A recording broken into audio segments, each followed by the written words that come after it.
How are you guys? It's good to be back. I'm Jason Boyle. I'm just going to really quick document what happened to me and how I ended up spending 40 days in jail in Oconee County. I know you guys already know the story, but it's so egregious that it seems that something should have already been done by you guys. You guys don't necessarily control the jail or the probate court or the Oconee County Sheriff's Department, but you do have the power of the purse, which does make you responsible for a lot of what they do. So on May 24th of last year, I went into the probate court and recorded myself paying a bill.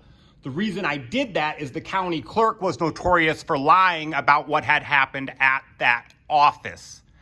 Good thing I recorded, because later in a hearing, I would be accused of being aggressive and very loud, but I recorded it to show that that did not happen. I was later arrested for filming in that lobby on a second occasion. It turns out there is a South Carolina Supreme Court administrative order that says that it is against the rules to film in that lobby. There's a lawyer sitting here.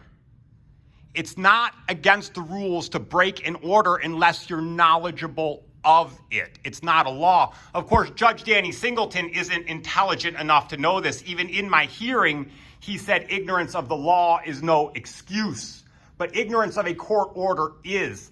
That South Carolina Supreme Court order states in the order that contents of the order must be posted on the courthouse door. The reason for that is so that you would be aware of the order and can then be held accountable for the order. I was sentenced to 10 days in jail by a judge standing in a lobby in plain clothes. My arrest was completely illegal because the judge had no jurisdiction at the time of the ordering of my sentence. In fact, the true proof that he had no jurisdiction at the time of my sentence was that the judge could never figure out how to assign a case number to my conviction. That's right. I was sentenced to 10 days in jail with no case number whatsoever. Still to date, there is no case number on that case. That is absolutely anti-constitutional. I was released from jail. And then there was the fraud trial, a trial where they're actually going to hear my version of this story. The trial was set up as a civil trial, not a criminal trial. And the reason for that was so that they could strip me of all my rights. I was denied a public defender. I qualified for a public defender. The public defender actually showed up in court, and then the public defender walked out because the judge had determined that the trial was civil. The judge acted as not only the judge, he was the lead witness, he was the investigator, he was the prosecutor. He even called his subordinates to the stand to testify against me and then questioned them on the stand. This was a fraud trial. And then at the end of that, believe it or not, he sentenced me to another 50 days in jail.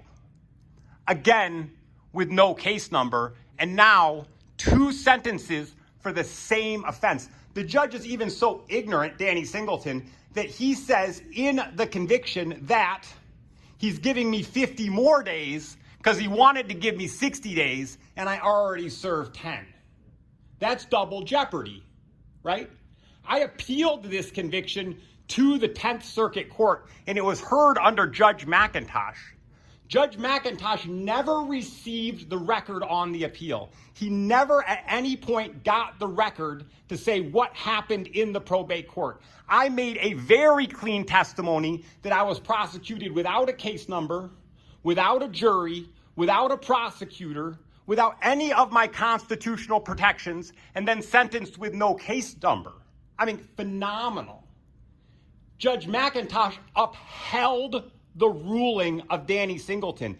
This is a fraudulent judge backing a fraudulent judge. The true colors of Judge McIntosh are now on display for everyone to see. He is a crook judge and needs to be removed from the bench immediately.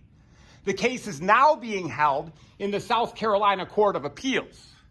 And the Attorney General's office has now determined that the case is criminal. It is now determined it is a criminal case, finally. So I should have been given my constitutional rights, as if that was not obvious from the start.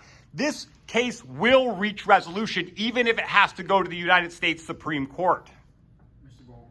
Yes, sir. And thank you. I appreciate you guys, and I hope that we can find a resolution without having to battle it all the way to the end. Thank you.